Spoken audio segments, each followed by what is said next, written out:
Now, number one. Anybody want to guess what number one is? Number one. The 0.8 gallon or the 3-liter residential toilet. Again, we wouldn't recommend these in commercial or our industrial facilities, what have you. It's called there's only one that we know of right now. It's called the Proficiency in Canada and the Stealth in the US, but they're fundamentally the same toilet. One has a slightly different tank design. That's the difference between them. There's been lots of field testing. When I first had this toilet brought in for me to look at, he didn't tell me what it was. He says, I just want you to have a look at this toilet. I got something for you to see. So I put it up in the rig. What am I looking for? He goes, well, it's only 3 liters. I couldn't believe it. Anyway, it did very well in the testing, so he said, do you mind if I actually take this toilet home and put it in my house? And I've never done that with somebody's toilet before. But I said, it does really well in the testing, but I want to make sure it works. So I took it home and I told my wife and kids, everybody just use this toilet. For the next couple of weeks, this is the only toilet we use. And so we didn't use the outhouse, we actually used the indoor toilet that week. Which they didn't mind at all. Canadian humor. More Canadian. Well, it was winter, so we had to stay inside. But it did very well. And there was a municipality just west of Toronto that put them in 5 seniors' residences. So when they were going to do that, I said, well, that's a pretty aggressive field test because seniors are pretty tough on toilets. But it did very well there. We made sure we didn't change faucets, shower heads, anything, and we still saved almost 48% of the water in those facilities. Right now we have close to 100 being installed in some different water districts in Southern California, and we'll have those field results within a couple months. But the field testing is even more important than the laboratory testing, and so far the results have been very favorable. There's maybe, whatever, I don't even know, 4,000 or 5,000 installed in Ontario, Canada, with no problems. That's a problem. Successfully completed in Ontario, Canada, I should have said. The drain line transport, we addressed that in our drain line carry test, which said 3 liters. 3 liters was fine. Anything less than 3 liters or 0.8 gallon, I said we'd start getting worried about. So it's set at 3 liters, and in all the field studies so far, there's been no problems. I still have the one in my house. This is over a year now, and we've never had a problem with it. Single flush, so no behavioral element involved. You don't have to train the people how to use it. It's just a toilet. Here's a picture of the Canadian version. Canadian version has a clear tank, so you can see what's happening. No. No, it's just so you can see. I won't give you all the details of it. I'll let the marketing people do that. But it's a little push button on the top. And other than that, it comes in round front and elongated. And I think they're going to work on a few different models. So the potential annual sales from this is 1 trillion gallons or 4 trillion liters, which is significant, and that's why that's number 1 on our list this year. Now that's all a lot of water, but needless to say, that's great potential, but it isn't capturable necessarily.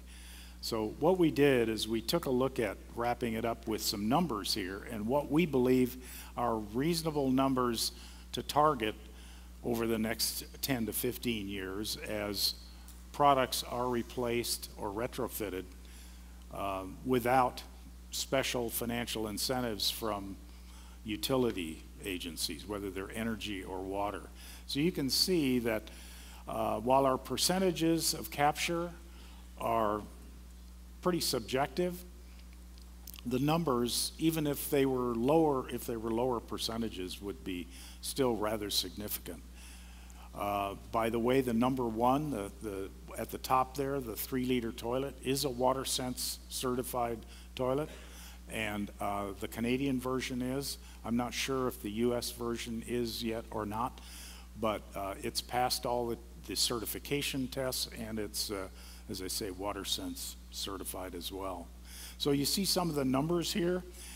This presentation is not on your CD, at least not the guts of the presentation. So if anybody would like to have access to it, I suspect they can get it from IAPMO because, of course, they have it, or us. So can these products be a successful part of a water efficiency program? Yes, definitely. We expect to see some of these, maybe all of them, and maybe all of the 10 we've presented so far as part of an ongoing set of initiatives by industry to reduce water use. But remember, all of these reduce water use. It's not just toilets that have are subject to creating drain line issues. It's when you put all of this together and you, in a commercial setting, in a residential setting, and you start reducing water flows to the sewer system, that you're potentially begging for problems. And these are the kind of problems that were seen in Australia, or are being seen in Australia, beyond the building. These are in the sewer systems. So that's the downside of continual reductions in water use of major equipment. So I think I showed a chart like this 18 months ago. The point is do these programs and do these products work? Well, products like them did. This is 35 years or 40 years of water use in Los Angeles, remained steady as the population grew by 1 million people. And Mr. Freeman, who spoke yesterday, was a large part of the middle part of that chart in terms of encouraging the efficiencies and their efficiency programs at LA Department of Water and Power. So, what did I say, 40 years, 35 years of water use and population growth. Similarly, Seattle, here you have population growth of 400,000 people, water use went down. Now, whereas Los Angeles was largely a plumbing related success, this is more of an appliance related success. Seattle focused more on appliance retrofits rather than plumbing retrofits. So they still accomplished what they needed to accomplish, and this is still ongoing. I've added a third one, which is Denver. Here's Denver's water use over a period of time from 1980 right up to 2009, I believe. And you'll see population grew again by what, maybe 300,000 people. And water use, because they were in a drought situation as well, remained on average constant. So you can see in these latter years how their water use has dropped.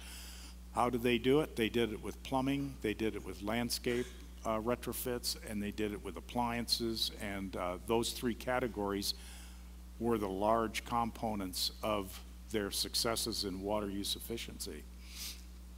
So the point is yes, it can be done. Pretty soon you run out of toilets to replace, you run out of urinals to replace, you run out of shower heads to replace, and you have to focus more on other items of equipment such as those we talked about today in the food service category or in other categories. We didn't show you any in the medical sector. Maybe that'll be next time, because there's a great deal of new development in the medical sector and healthcare in terms of water use efficiencies there. So here's our email addresses and other contact information. If you wish to get a copy of this or discuss any of the 5 items, we'd be happy to do so. So if you want to ask for questions, okay.